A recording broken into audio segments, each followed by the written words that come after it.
गुजरी आम दिनों की ही तरह नगर के चौराहे में खड़ी अपनी दही बेच रही थी। तभी राजकुमार उस गुजरी के पास आता है और उससे दही देने को कहता है। वो ये बिल्कुल भी नहीं पहचान सका कि ये गुजरी और कोई नहीं बल्कि वही जाटनी है जिसे उसने विवाह के बीच में ही छोड़ दिया था।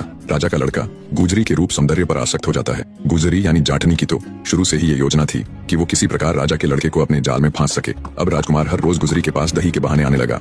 एक दिन गुजरी ने उसे अपने डेरे में आमंत्रित किया। दोनों का प्यार रवान चढ़ा और वो एकांत में बने गुजरी के डेरे में मिलने लगे। इस प्रकार गुजरी यानी जाटनी गर्भ धारण कर लेती है।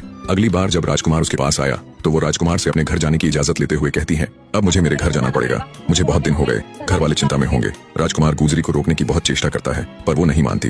अंततः गुजरी राजकुमार को जल्दी ही दोबारा मिलने का आश्वासन देती है। उसकी बात से सहमत हो राजकुमार उसे निशानी के तौर पर अपनी अंगूठी निकाल कर देते हुए कहता है, अब की बार जब तुम हमारे राज्य में आओ तो तुम्हें कहीं बाहर ठहरने की आवश्यकता नहीं। तुम पहरेदारों को मेरी ये अंगूठी दिखाकर सीधी राजमहल चली आना। राजकुमार की अंगूठी ले जाटनी फिर से अपने गांव अपने पिता के पास लौट जाती है।